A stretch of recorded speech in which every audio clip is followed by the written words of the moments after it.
Hello YouTube, Anna Bella here, and here we are for my Robogear review of the actual Robos, weirdly enough. I've also included a little Robogear figurine for scale purposes, and I've also included this piece of scenery which wasn't discussed in my previous review. This piece of scenery is made of clay, so it is weightier than the others, and it has been painted grey, dry brushed a lighter shade of grey, and I stuck these twigs in with the glue gun, obviously, and then I painted the ground grey, and then I flocked. So there we go. That's that. I just wanted to show you that one because I really kind of like it. Okay, on to the Robogears. So we've got the scenery and the little figure. Now, these ones actually come out. These little figures come out. I spray painted them silver purely because I could, and I didn't want to spend time decorating them because they're not the main attraction. The robots are. So we've got two guns at the top, two missile launchers, and they actually did used to launch missiles, but unfortunately the paint kind of destroyed that. So these ones are green, red and yellow as their theme. I've got two of them, and they are slightly different. So the guys are just silver, but they're there just to set the, and I've also painted this one, and that one's a bit silver there. This one I've kind of done more green. And less detail, because sometimes less is more.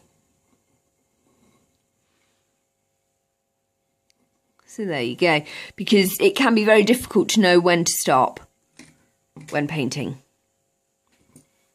Okay, I've then have got these, so just take those down. Now the figures on these ones I've actually painted to blend because they look better. But I think the silver figures actually work on those because the other ones have got a little bit more detail on, like there are yellow for the eyes and so forth. So there is a little bit more, and it actually kind of works. My favourite, though, I know this is going to sound really weird, my favourite bit of paint job is actually the seat. Ah! Focus. I know. Oh.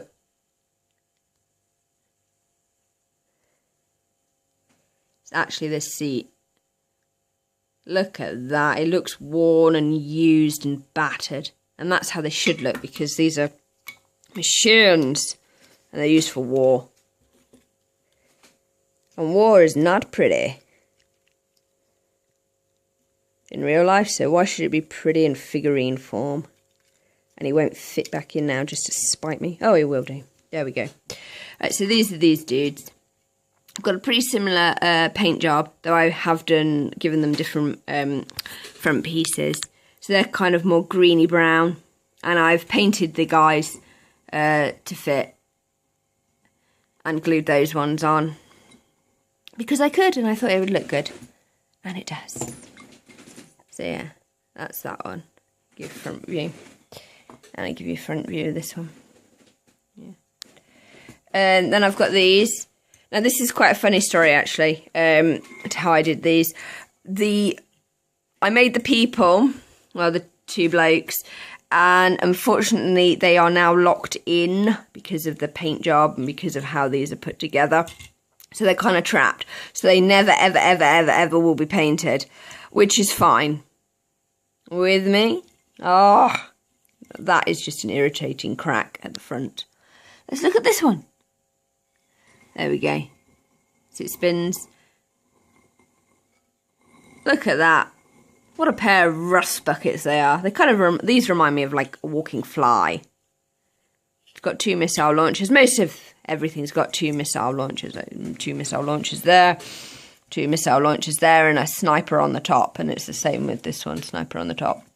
And two missiles there. Now these dudes are awesome when they don't fall over. Like with everything in life, it They have a tendency to fall over. They've got some cracking good detail. Look at the joints and the radio at the top and the ammunition. Yeah. So Robogear figures. They were surprisingly easy to actually put together. These are my second. I've got 2 of these. There is a reason why I've chose the blank ones, because I didn't want to waste a person in them, and you can't see, so they don't rattle or anything, she says as she drops it on the floor. Got another one. This one is slightly red, kind of gone with like a rusty silvery red colour with these. And they've got 4 guns, 2 missiles, and then guns at the top. So let's see if we can stand them up. That's the only problem, is they have a tendency to wobble over, which makes playing with them interesting.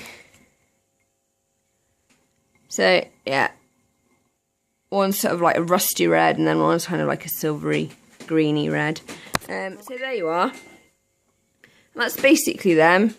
I hope you've enjoyed looking at them, because some people are like, they're robots, they should be robot colour, and I'm like, they go to war in dusty environments, they're not going to be gleaming silver. I mean, they might have been when they exited the workshop, but they ain't going to be gleaming silver on their 50th battle, are they?